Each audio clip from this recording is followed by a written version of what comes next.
stars, through the airwaves and on the big screen. Coming to you live from Hollywood, it's Rated G Radio with your host, Garrett Miller.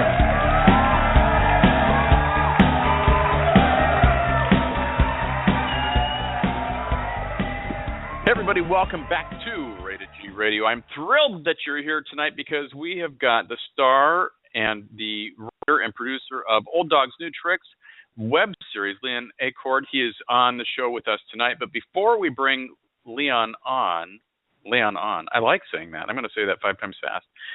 I want to give you a heads up on what has taken place earlier in the week and then what's happening tomorrow on the Friday Night Dance Party. So if you want to catch up and either follow or download any of the shows onto your Apple's podcast series thing, however the cool kids do it, you can do it. Monday, we had Dr. Annie Ulrich. She gave us the November energy update, so if you want to go back and check that out, please do.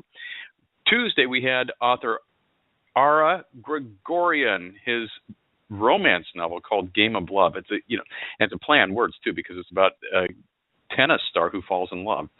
It's a spectacular book. I didn't think I was going to like it, and I love the book. Ara was on Tuesday night. Last night, we had Walter Newkirk on talking about his book Memorabilia. Of course, it has to do with the Grey Gardens whole phenomenon, and Walter was a fascinating guest. We also had filmmaker Jill Salvino.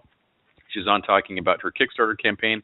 If you can go support Between the Shades, she's raising money for the next 5 days, and she could use about another $10,000 to complete her project. So please go support indie filmmakers.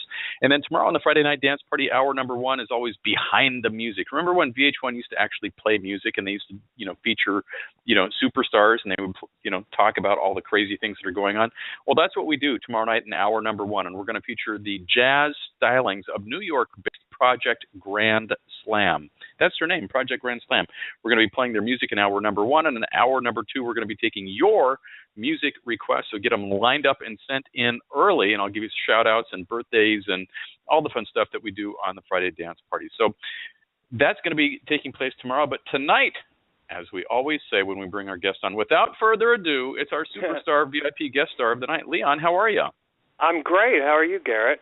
I am honored that you are here. I've been watching. How honored, VIP superstar, my God.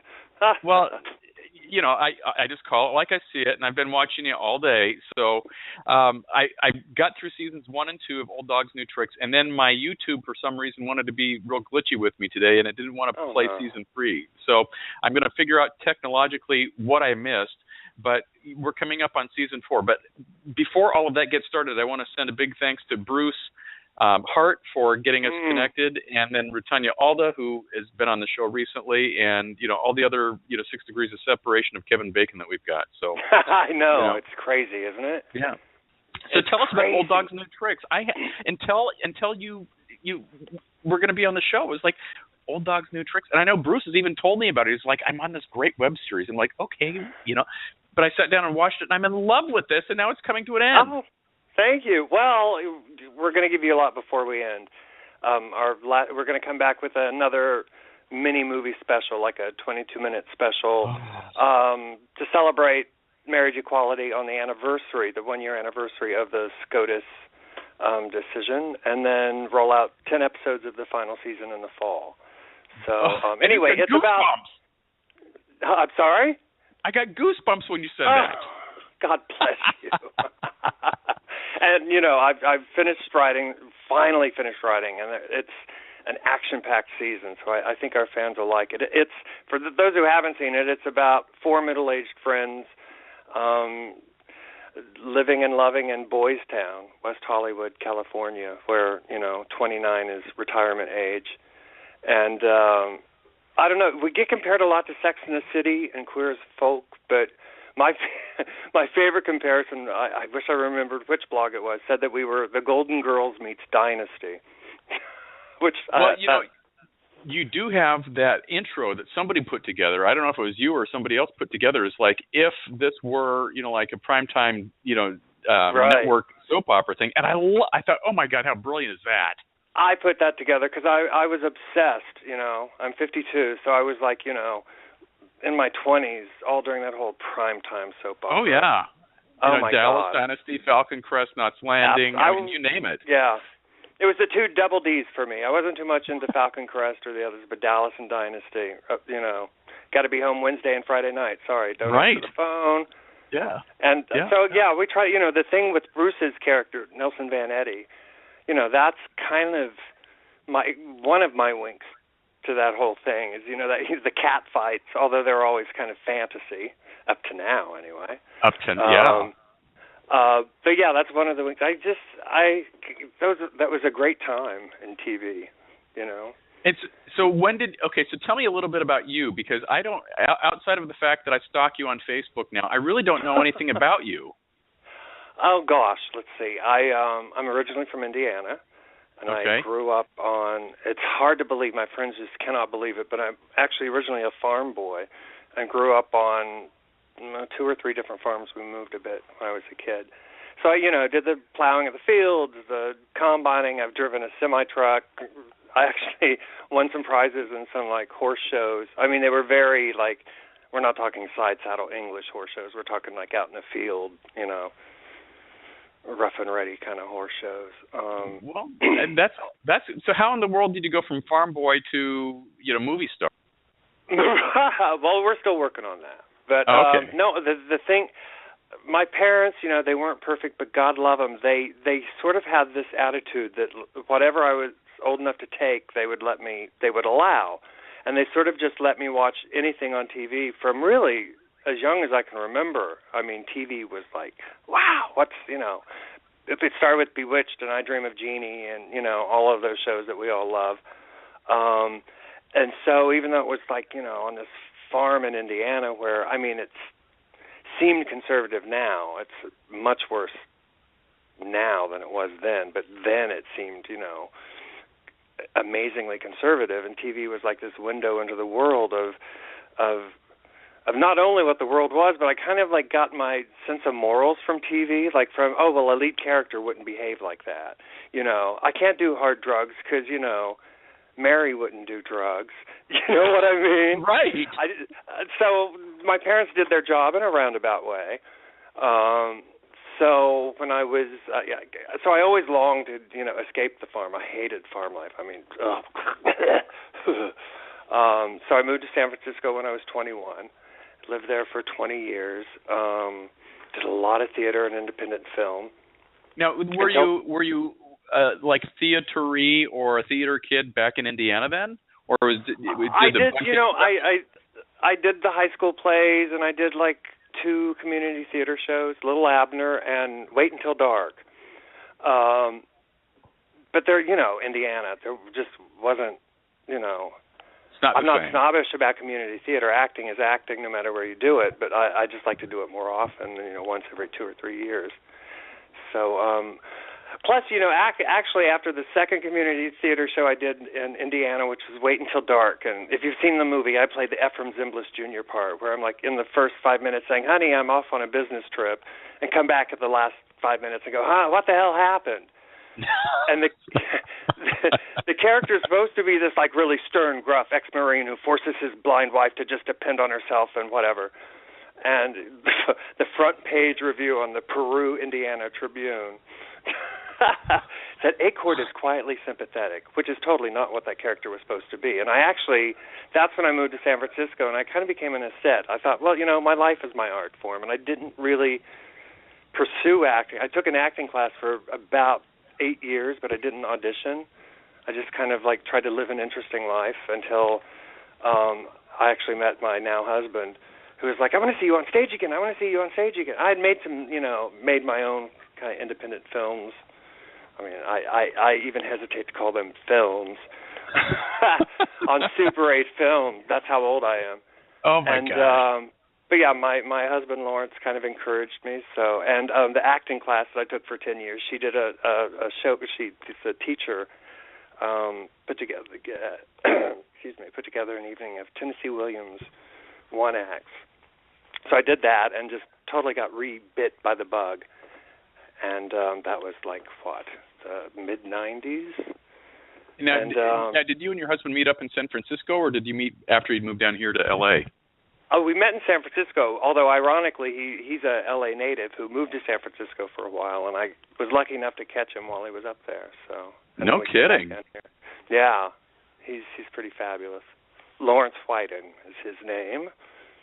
There we go. Well, props to the honey. Okay, so when did you decide that this is going to be like a series that you wanted to, kind of really commit to? Because this is, it's not like you're going to go work on somebody else's project and you're done with it in a couple of weeks or something like this. You're investing a lot of time and blood and sweat and tears.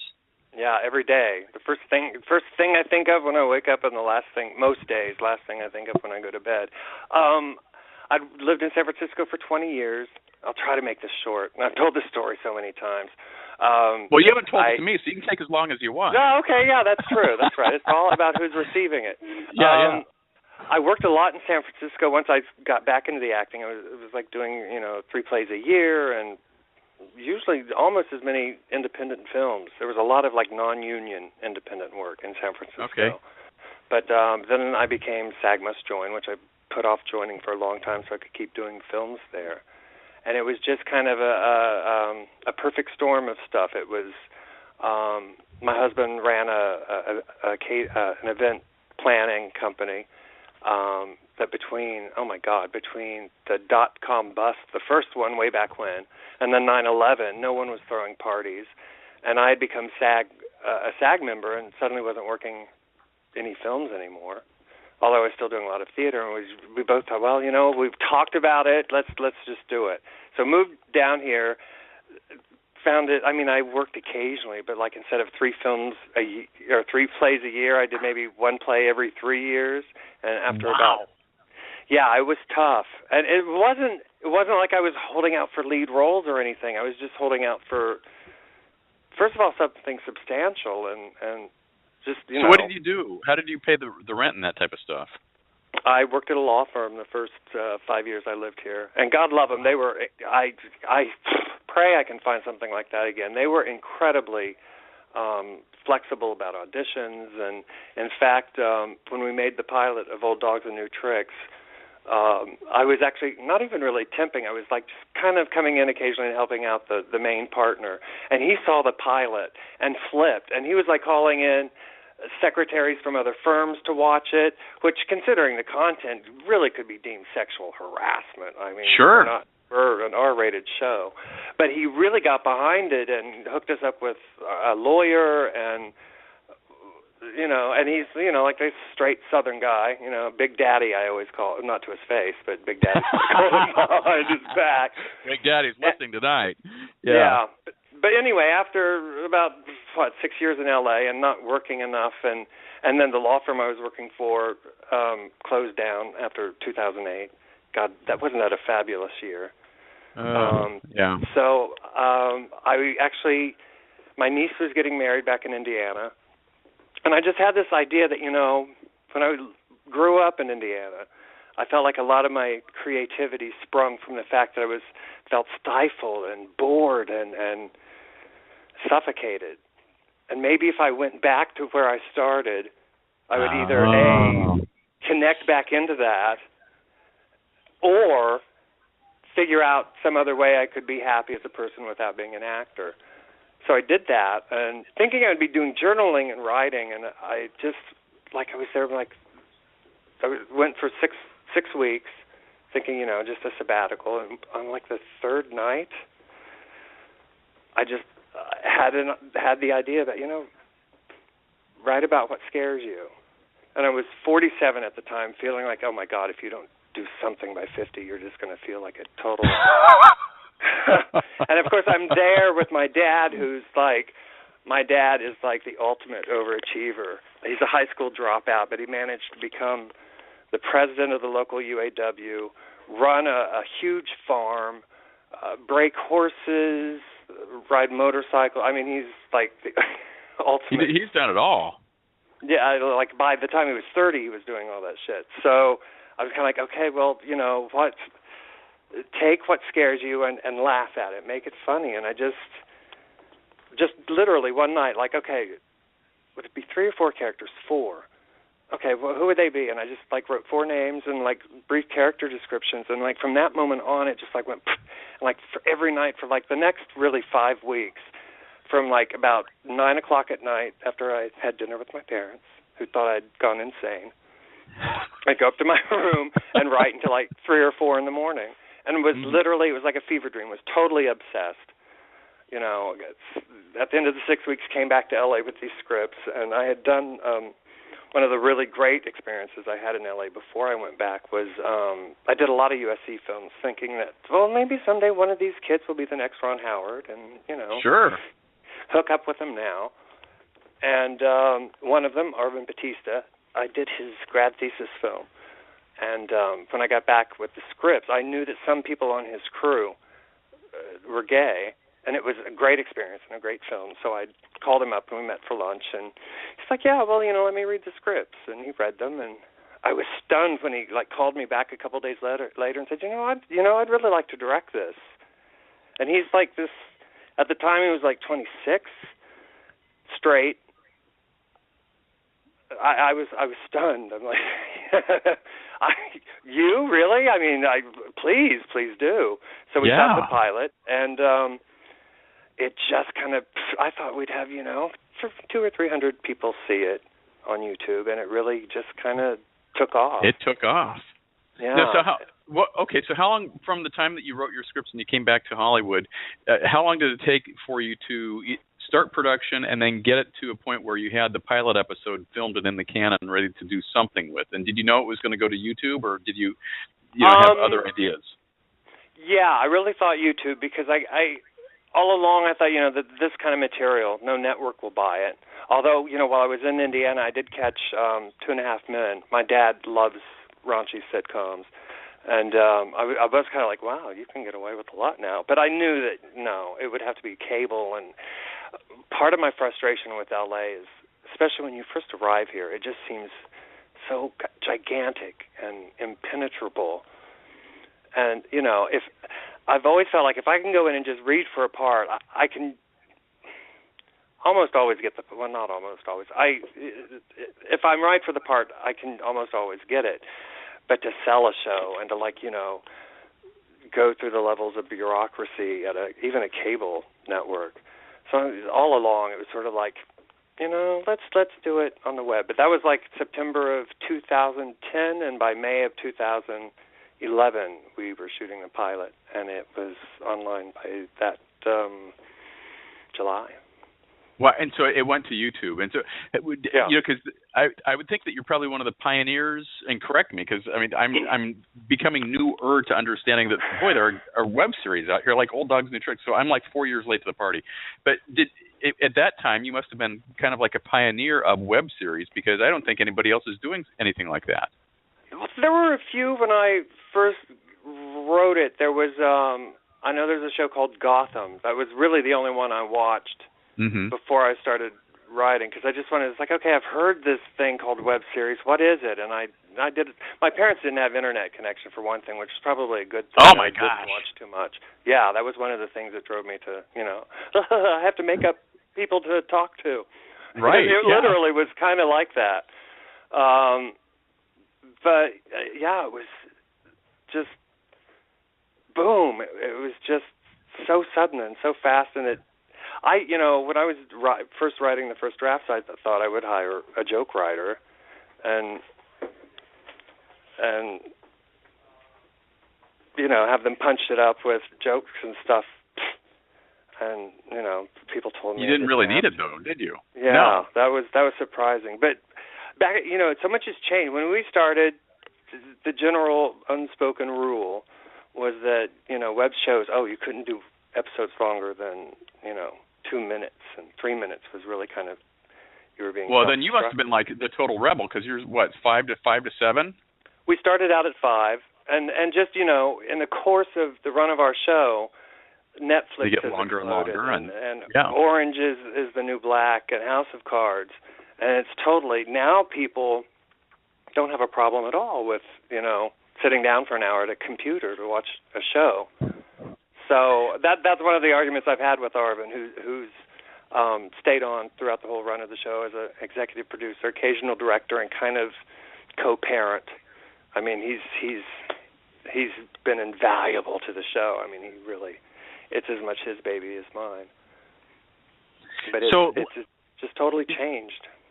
So I have so many. Okay, I need to split my screen and go okay, we're show questions about the series here, and then behind the scenes questions go there.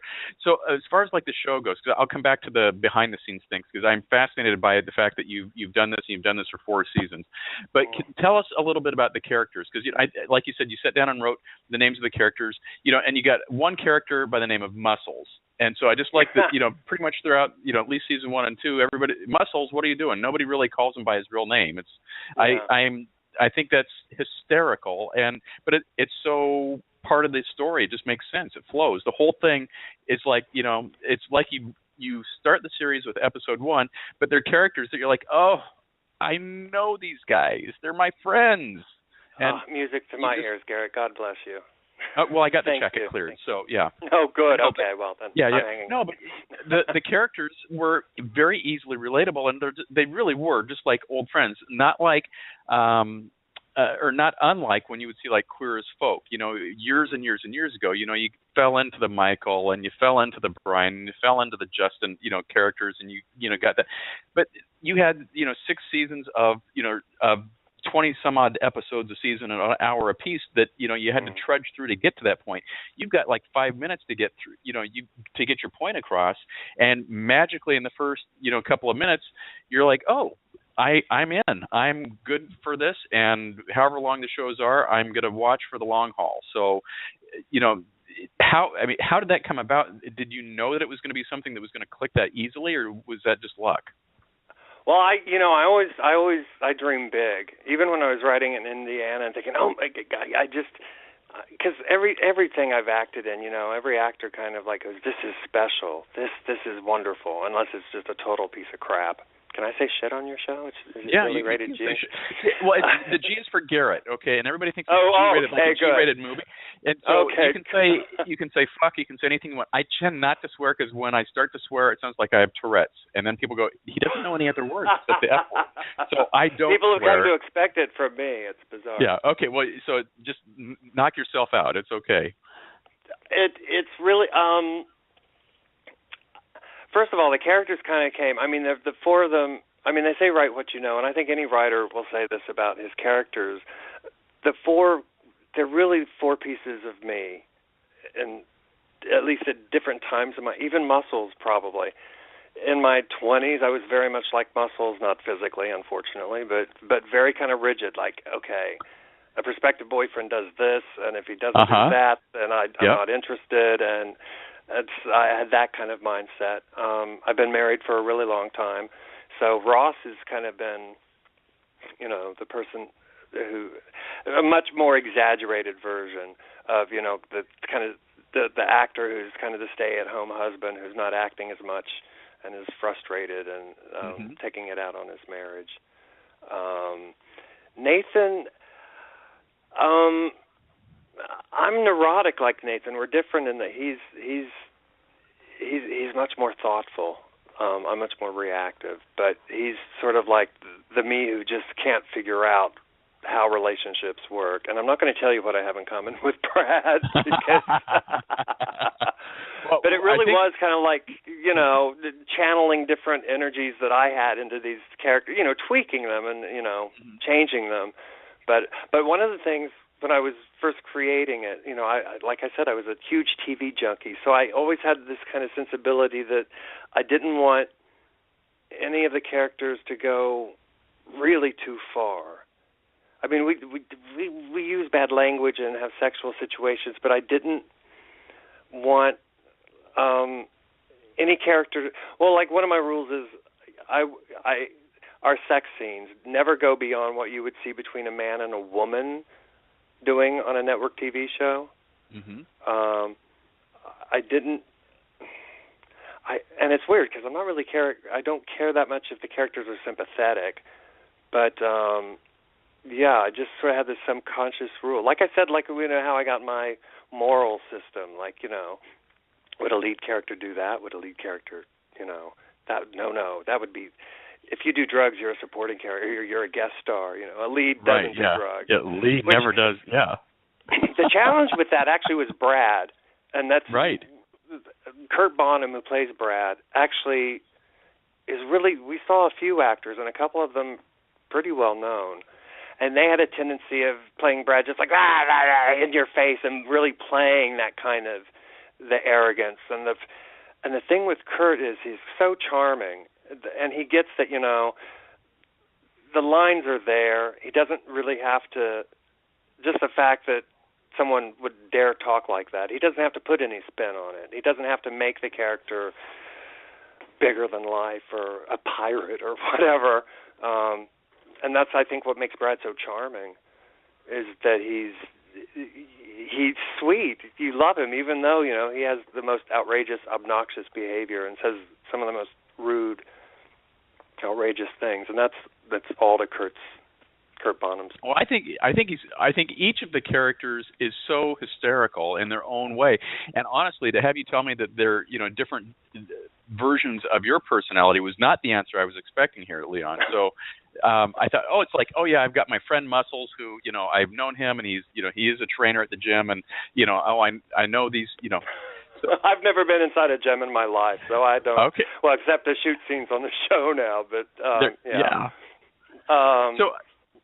So how much of the storylines that you tell are autobiographical, or do you really draw on from, like, things that have happened in life? Maybe, you know, not to you, but you've seen. Because again, you know, the tagline of your show, or at least in the show page here, is, does sex after, you know, 50 end, or what is the sex life for gay men as they approach 50? You know? Yeah, it's hard to say how much is autobiographical. Is that how you say? Sure. Because I tend to take mostly from my own life, but sometimes I'll rob from friends just little nuggets of, you know, this happened to me, and then I'll sort of like plan it and fertilize it with a lot of fertilizer, to be polite, and it grows into something else, you know, and I have to tailor it to whichever character I'm having it happen to. But I'd probably be really embarrassed if I had to sit down with the therapist and go through the show episode by episode. So yeah, that happened. Yeah, that sort of happened. Only this was different, or that kind of like you saw the season 1 finale. I actually had a brief job in Indianapolis when I was about 19, being an art director for we called them Gay Rags, who were like those monthly glossy magazines that gay bars. What was ours called? Hot Type. And I had to find a model for a florist ad who was willing to pose nude with only like a flower in front of his crotch. And there was a guy in Indianapolis who was notorious for his, he was really kind of like the Samantha Jones of gay Indianapolis back then. Oh, my goodness. Everybody knew him. He was gorgeous. And I had this little basement office, and through friends of a friend of a friend, I got a hold of him, and he came in, and he's like, you know, I'm like, the advertiser wants the model to be nude. Do you have a problem with that? He's like, not at all, and just totally took off his shirt and stripped down to his underwear. And, you know, if I knew then what I knew now, I probably would have taken advantage, but I was just like, okay, yeah, that's great, okay, yeah, thanks, okay, you. But, you know, stuff that seems kind of unbelievable when you see it on a show, but so things like that happened to me. So here's a question, and at the half-hour mark, we're going to take a quick commercial break too, because we've got a couple of sponsors that help cool. pay the bills here. So we're going to do that. Sponsors. We love sponsors a bunch, but before we get to that, the one thing that I really found interesting in watching these short little, just like glimpses into these people's lives, is that, you know, the comment I guess I will make is that I'll sit and watch a half an hour show, which is really 23 minutes of whatever, you know, that they go up together on network TV or whatever the case may be. And at the end of that, you go, okay, you know, I guess got something out of that. Now, when I watch your episodes, which are like 5 to 7 minutes long, I feel I got just as much, or maybe even a little bit more, just because I really like the richness of the character, or the depth of the topic, or, you know, the situation that was being discussed on that particular day. And I'm not saying that just because you're here as a guest. I'm saying it because I was watching this going, well, I sure didn't expect that. I felt good after watching that, or I got something out of it that I really wasn't expecting. Is that I mean, from watching TV for years and years and years yourself, I mean, how do you figure out, okay, I'm just going to take like the best out of a 30-minute show and put them into my 7 minutes, because that's what we get. It's not like there's any crap that we got to sit through 6 minutes of this because it's going to take us to point B. There's none of that in any of the show that I've seen so far. So I'm really excited when each of the shows come on, because it's like, okay, we're going to get the highlight reel. And get right to it. Well, one of my rules is I really do believe the old showbiz axiom that leave them wanting more. You know, you do. I love it when people tell me, "Oh my God, I was so into it," and then the end credits rolled. But it was a challenge at first because, like I said, I grew up on classic TV, and you know, the 30-minute / 22-minute or whatever it is now. It took me a while to kind of even adjust to the idea of writing something 3 minutes, 5 minutes, what? But I found now that's like one of the challenges of it I really enjoy, and I've kind of have rules that sometimes I will break, but like I try to like never show someone entering a room. Like if the point of a scene is for Nathan to say this to Muscles, I will go ahead and cut to them at the table about to begin the conversation, or even right in the middle of it. Mm-hmm. There are exceptions. It just makes sense. Yeah. If it's important to see someone entering.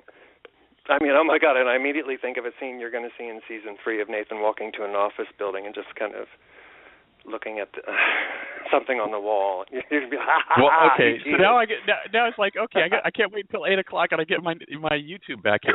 Let's do this, Lynn. I'm gonna stick you on hold. We're gonna go to a sponsor called It Matters Radio and hear a little quick 2-minute commercial about their program, which is live on Thursday nights at 6 p.m. Pacific Standard Time. You can always catch it at itmattersradio.com. Here's their commercial, followed by an LGBT coffee company out of Minneapolis, St. Paul. We'll be right back in 2 minutes. Welcome to our discussion of It Matters Radio. Our guest today is Angus McWilliams. Aye, laddie, let's get on with this thing. I'm on my way to a birthday party for Nessie. You're throwing a birthday party for the Loch Ness Monster? Well, first of all, it's not a monster. And second of all, I'm talking about niece Nessie. She's a wee bit of a lovely lass. I see. Well, okay. Angus, can you give us your thoughts on It Matters Radio? Aye, wonderful people. They had me on a while back to talk about my book. Your what? My book. I wrote a book about the adventures in Scotland. Oh, I see. A book.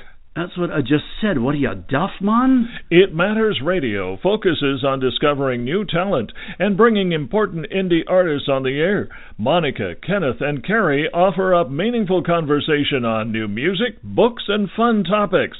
It's unlike any other radio program known to man and woman alike. You can say that again. Known to man and woman alike.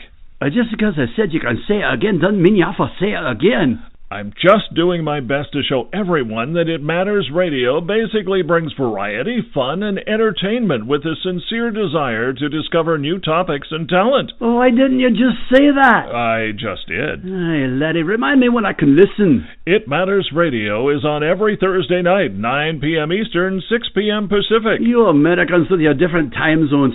We only have one time zone in Scotland. And that would be? That would be the time to down a pint or two of ale. It Matters Radio for the best in conversation, music, books, and entertainment. Join us Thursday evenings at 9 Eastern, 6 Pacific. Discover the depth, diversity, meaningfulness, caring, guest-focused, friendly, enjoyable atmosphere of It Matters Radio with Ken, Monica, and Carrie. Oh, that's a mouthful if I ever heard one. Yes, and I'm going to go brush my teeth now. It Matters Radio. When it comes to coffee, freshness is queen. That's why Rainbow Brew believes you should have the freshest coffee, roasted to order in small batches and delivered to your door within a couple days. Whether you're purchasing for a coffee shop, restaurant, or home, Rainbow Brew is your one-stop shop for fair trade and organic coffee.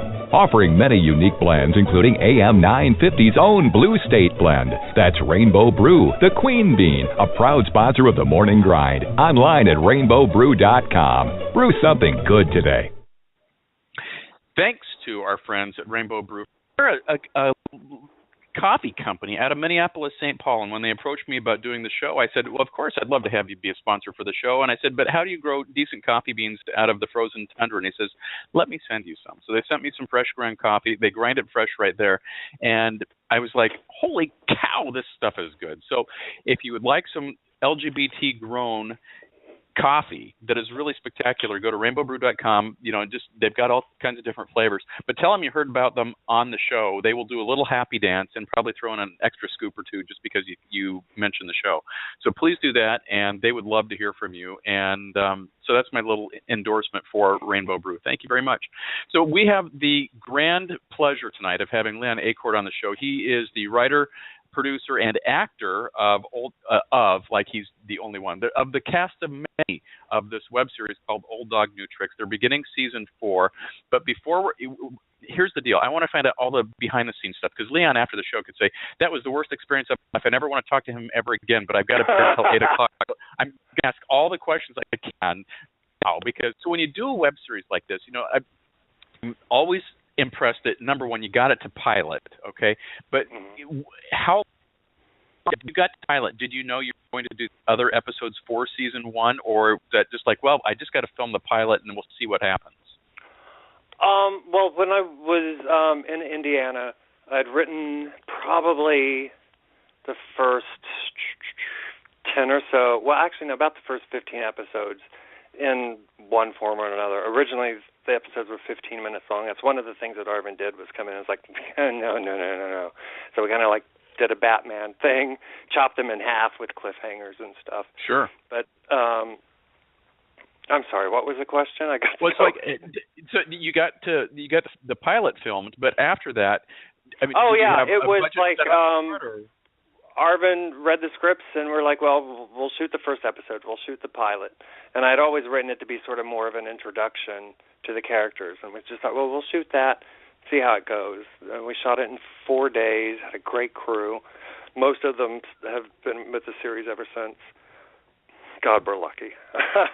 And we had a screening party the night we loaded it on YouTube, and the response was just amazing. I mean, people loved it. It far exceeded expectations. And at one point at the party, Lawrence and Arvin and I were standing in a corner like, oh my God, what do we do now? Do we do one episode? Do we do 4? Should we just put them together and do it as a movie? I mean, obviously we thought there was something there, or we wouldn't have done it. But I mean, it was very heady. People were kind of gaga. It was great.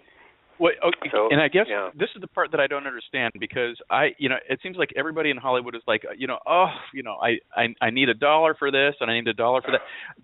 Did you just have We're exactly the same. Well, so how do you do this? And you go from saying, I've never done a web series before. Okay, I'm doing episode 1. I've got the pilot done. Wow, people like this. It's not like, well, I just happen to have an extra $50,000 sitting around. I know, really. The rest of season 1, and everybody else is, just happens to be available. I mean, how do you make planetary stars align to get the same people back once you realize, okay, hey, we've got some here. Let's film some more. And how do you fund it? That was one of the questions when I was writing. It was like, I was all excited, and Lawrence was, as usual, my voice of reason, saying, well, first of all, we're going to pay for it. You're unemployed. So, but fortunately, it was, again, we were lucky enough to sort of ride the crest of this wave called crowdfunding, and funded the pilot even on that, just from, friends. And then, and it's funny, we've done it for every season, and every time we've done it, we're like, oh my God, we can't possibly ask people for more. But then at the end of the season, they're like, oh, my God, you've got to tell us what happens next. And it's like, well, right. Would you yeah, we will. And then it's crazy.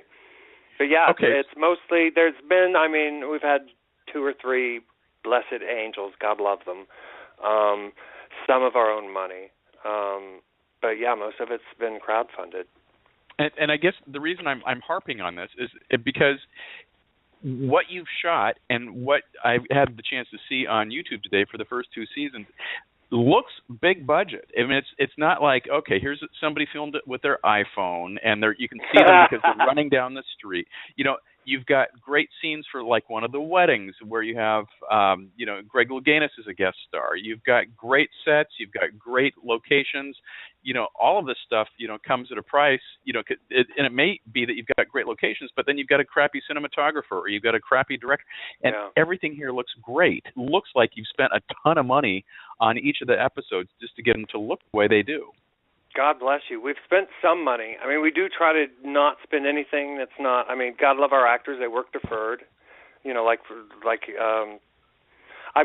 SAG says you can make any deal you want with actors for new media, but we keep to the low budget contract, which means every day they work, they will get $100 if the show ever makes a profit.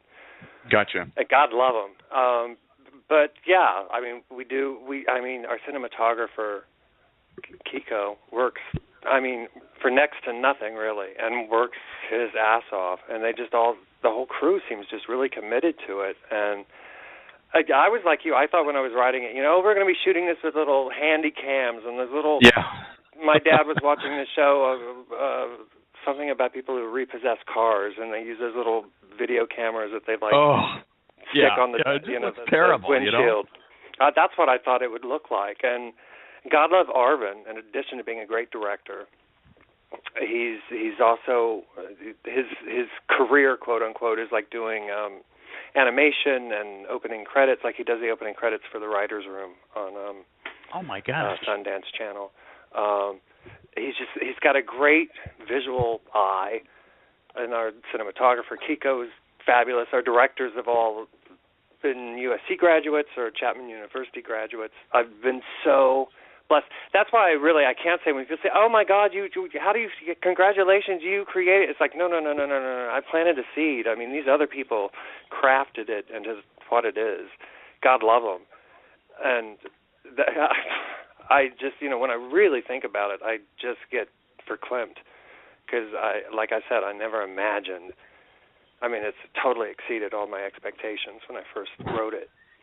So when you get done with season one, and then I know you said you did the crowdfunding thing.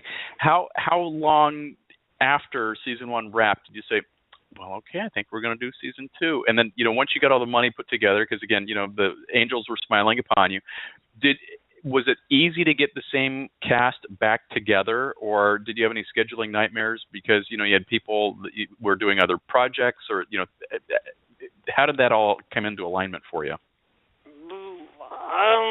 We had some scheduling problems. I wouldn't call them nightmares because everybody wanted to come back. God love them, with one exception. But we had to, because our actors are so good, they work a lot. So there was a lot of, free not this day but not that day or that weekend. So Steve Curtis, our line producer, God love him, we call him the General because he's so strategic in figuring out. Like when Greg Louganis guest starred in the wedding episodes, those scenes not only included the entire cast but like 50 extras. And when we were in pre-production for season 2, there were I think 2 different times that Greg would email saying, "Oh my God, I've been asked to go to Thailand to talk to," and you're not going to argue with that. First of all, because they're doing the show for free, basically. You can't guilt trip them into, "Well, you promised." You promised. So God love Steve Curtis. Somehow he managed 2 or 3 times, okay, let me move all of this around. I imagine he must have one wall of his house just big magnets or something to figure this stuff out because it would drive me crazy. But yeah, the actors have been, in fact, most of the actors, when I've talked about how I wish we could raise enough money to actually pay the actors, most of the actors have been like, just put it into the show. Put it into the show. God love them. Well, it looks like it. So it's not really been a 4-year process, but it is probably like around once a year you guys say, well, let's get the band back together. Yeah, I would say between the end of a season and it's been about a year gap between seasons. It's one reason we've done little mini movies like WeHo Horror Story, which you're about to watch if you're beginning season 3, which is like a 22-minute Halloween special. I can't wait. Oh my God, it was so much. You can't do a gay show and not have a Halloween episode, right? Right. But I forgot the question again. I'm just flooded Well, with so information. it's just, I think, logistically, just trying to get everybody back, from yeah. season 1 to 2 and 3 and 4. That was another reason we did a movie. It's like, okay, well, we can get everybody together for this one weekend. Okay, well, we'll shoot that then, and then, but again, we're blessed with actors who just really want to do the show, and I don't know what I did. God love them. There was no casting couch. I'm not that good, but they all seem really committed, cast and crew. Like I said, most of the you've got crew some very talented people, both behind the scenes and in front of the camera. Yeah, because it's everybody there was so far that every episode, like I said though, and I don't need to suck up to you here, Leon. So if I didn't like it, I'd just say, well, that was a nice show. That was adequate. But God bless you. But each episode just looked so it's been fun to watch so far. So and maybe if we had the director on, I should be asking him this, but from a technology standpoint, has there been anything that has changed from year one to now that has helped how you've done the show?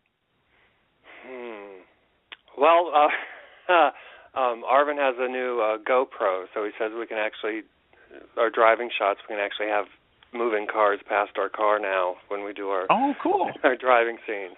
They were always kind of static before, so that's cool. But other than that, I mean, our crew's already cutting edge. I mean, I've already been, I'm old. I started my film career on Super 8 film.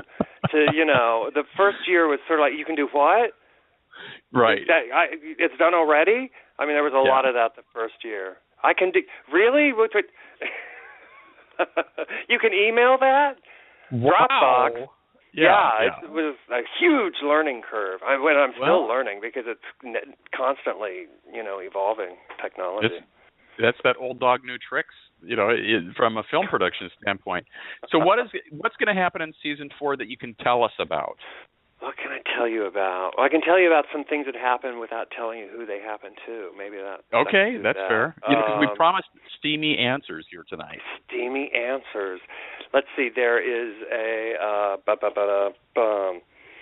we have a new character who's a closeted A-list movie star. Actually, I can tell you I can tell you the character that's involved. There's going to be a big screen version of Max and Me. And the guy playing the character Ross played on TV is going to be this closeted actor who's going to cause all sorts of grief for Ross. Oh, goodness. Brad may actually have a boyfriend. Finally. Oh, my gosh. Well, on his own terms. We'll see how that works out. Right. And a comeback, actually. Jake, well, you haven't seen season 3, so I can't say anything that you won't understand. Nathan continues to just kind of flail about trying to figure out how to have a romantic life and still be successful at work. Britannia will be back, as will Bruce Hart as Nelson Vanetti. We're actually going to find out why they hate each other so much. In the very last episode, you're going to find out. That's how it starts. After they try to work together and it just becomes impossible. I have to be careful. I don't want to give away too much. That's okay. We find out that one of the characters that we've seen before in the show ends up homeless. Wow. So we kind of go there. Oh my God. It's really hard to talk about it too much. Of course, still lots of steamy sex. We're talking to Britannia's a movie star. We've had movie stars before, but we're actually talking to a new, real movie star who seems very interested. I wish I could tell you her name, but I can't because it's all about scheduling. Because our line producer has the scripts now. He's starting to do the big, magnet on the wall project of who's available when and. Oh my! So you haven't filmed it? I thought this was all in the can. No. Gosh. We're just now. Oh well, you're hanging up then. Yeah. Goodbye. I'll talk to you later. Oh my gosh! But it is all written. It's written, and the team has it. Most of the team, and it's starting to go out to guest stars. A lot of the guest stars have agreed to come back.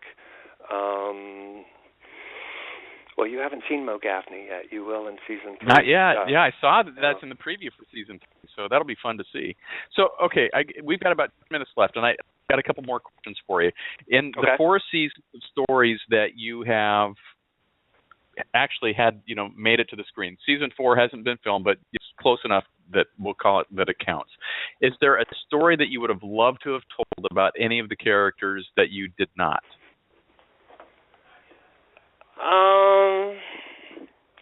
Yeah, actually there is. I have to be careful about how I answer this question.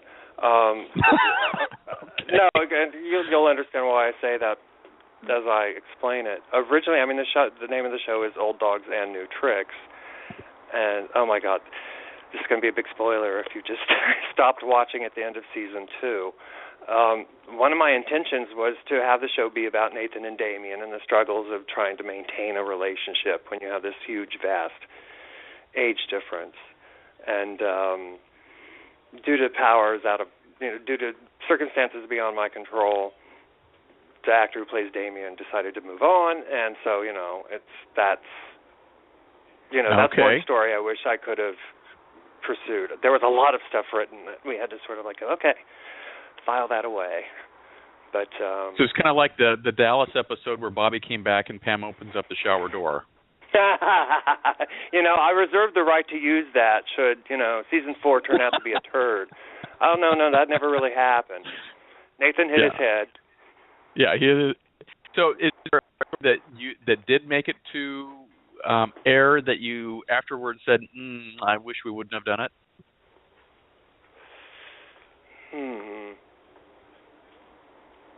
Other than my own sex scenes, no. Those are kind of, I don't need to see that. And I don't so why are you self-conscious about that? You're the writer of the show. You could have opted to make any of the other characters do that. And I do. They all do it. And I kind of felt like, I can't ask them to do it if I'm not willing to do it. But when I'm writing it, I don't even really think about that. I just think, wouldn't it be funny if when Nathan's having sex with that kid, this happens? Write it up, and then show up on the set that day and go, oh shit, I have to. And it's actually now it's not even so much the shooting of it is getting that first rough cut and going, God, I'm not 25 anymore, am I? Mm-hmm. Oh God, can the makeup woman do my whole body next time? Maybe that would. So why is this story important for you to tell, and why is it important for others to see and hear this? I have a lot of motives. One of it is just feeling, there is a lot of representation on TV of gay characters now. I hesitate to use that as a reason, but I still feel like they're either sanitized, the gay characters are sort of like kind of what women had to go through with either, the Madonna or the whore. The gay characters are either sluts and evil, or they're saintly and lovable and funny. And I really wanted to do a show about gay guys in between, who are like gay guys I know, who are flawed, who make mistakes, who, but who are still redeemable and worthwhile and interesting. And so there was that. That was really the main thing. And also just to challenge the age thing. We don't, I don't know, straight men 50 and beyond can have these 26-year-old wives, and most people don't blink an eye. But gay people, I don't know. It's like they don't want to see gay people over 50 holding hands. Well, they don't want to see gay people 25 holding hands, really. So I guess it's a double whammy. But a lot of it is the age thing. Just saying, hey, we're still here. We still have sex. We still have messy romantic lives and professional complications, and So you're kind of like, and this is a crazy comparison to make, but you're kind of like Cougar Town for the gays. Congratulate Garrett. God love you. That's one show we have not been compared to yet, and it's actually that's. Well, you guys drink a little bit of wine. It seems like there's an obvious comparison now. That's brilliant. It's true, yeah. And it's not that they're all preying on young guys, and it's not a show about old leches just trying to, find the hot young things. Sometimes it happens by mistake. It's really about 4 friends. I've always thought the stronger the 4 friendships are, the more outrageous the sex can be, and the more like just totally degrading, some of the relationship missteps can be, because there is a family there. They're not out there alone. If this was a show just about Nathan, especially dealing with the Damien storyline, and he didn't have those friends to fall back on, oh my God, it wouldn't be a comedy. It'd be very sad. Yeah, it'd be so depressing. So I guess that was another thing too, of just showing the strength of found family, and a family is what you make. Really, I love it. Where can people find out more about Old Dogs and New Tricks? Oh, this is a leading question. I'm asking you to say the words, because on the show page, I've got a link for the thing on YouTube. I've got a link to your fan page on Facebook. But for anybody who's listening, we're also broadcast across the pond in the United Kingdom on both Chat and Spin Radio and Westar Radio. So I want to say thanks to everybody who's listening overseas. So if they're listening by telephone or internationally, how do people find out more? They can go to our website, which is www.odnt.tv.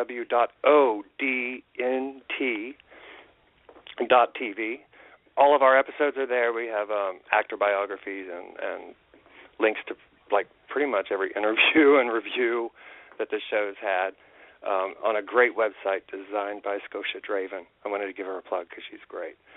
Got to give a shout-out. Oh my God, it's a beautiful website. On Facebook, we're at Old Dogs the Series. On Twitter, we're at ODNT the Series. And me, you can just look for Leon Acord either on Facebook or Twitter or Instagram. It's just Leon Acord with one C. And by the way, thank you. You pronounced my name correctly with no coaching whatsoever. Well, you're not a Honda Accord. So if your first name was Honda, I would say hello, Mr. Accord. Thank you. 1C, Acord. Acord. There we go. So any last words of wisdom or thoughts about the industry in general that you'd like to share with anybody who is either in it to win it or is thinking about jumping into the pond? Well, I used to say that every actor should produce his own web series, but now that it seems like every actor is producing his own web series, I would say don't produce your own web series. I really don't. The industry has changed so much just in the 10 years I've been in L.A. Forget about from when I was a kid deciding to do this in the first place. I would just say tenacity and resilience, and really one of the lessons I've learned from doing the show is just to roll with it. And, when bad things happen, you can spend a lot of time reacting and then deal with it, or you can just deal with it. And it's amazing the energy you save when you decide to just deal with things without, screaming and yelling and cursing. And also, a lot of people are like, how can I do a web series? I really think, and they never like my answer, because my answer is that you really have to be so passionate and determined to do it that you just do it, regardless of how much you know about it, because I knew nothing. Thank God I had great contacts like Arvin and other people, actors we met through auditions and all of that. But, it's just, you have to have the passion to jump into it, really whether you're ready or not. And you'll find that you'll just attract like-minded people. And it happens organically so much of the time. So much of this, I wish I could take credit for that. Oh, I planned it that way. But it just sort of, Arvin knew Matt Ladensack, who was our first-line producer, who was great, who knew this person, and Steve Curtis we found on Craigslist. And he's turned out to be the general. He's brilliant. I don't know why he's not running a studio. And the fact that these people are willing to work so hard for so little, it's just, I don't know. I guess start with, I hesitate to even say, start with a good script, because I don't think I'm all that as a writer. But start with a script that you feel so strongly about that it drives you to just do it. That would be my advice. There we go. Everybody, it's been Mr. Leon Acord with Old Dogs New Tricks. Check out the web series on YouTube. You can check it out off of their website as well. And look for Season 4 in 2016. It will be exciting for sure. And we'll have to have Leon back. So, Leon, you've got an open door. You can come back anytime. We'll talk about whatever you want. But God I would bless love you. it. Maybe drag some of my other dogs with me. we'll get them all. We'll get you all barking. That's all. You know, the whole pack. It'll be like a wolf pack. That's what we'll do. There you go. So it's been a pleasure. Thank you very much. Having a great evening. Garrett. I saw the post about your husband and the Food Network show thing, so I've got to go watch that too. So congratulations there. Oh, cool. Thank you. Lawrence Whiting. There we go. Everybody go check out Lawrence Whiting as well. Thanks, Leon. Have a great night. Thanks, Garrett. You too. It's been fun. Thank you very much. Everybody else, we're going to be back tomorrow night on a Friday dance party. We've got jazz group Project Grand Slam out of New York City. We're going to be playing their music live starting at 7 p.m. That's, of course, in hour number 1. It is the behind the scenes with Project Grand Slam. And in hour number 2, it will be your requests. So please make sure to send your request to me here at Rated G Radio or on Facebook as well. Have a great night. Don't drive distracted. I haven't learned to talk yet in the T during this episode too. So don't drive distracted. Thanks to Leon Acord and Old Dog's New Tricks. Great web series. Go check it out tonight. The episodes are so much fun. Thank me later and go be a fan on their website. Okay? Have a good night, everybody. We'll see you tomorrow. You've been listening to Rated G Radio.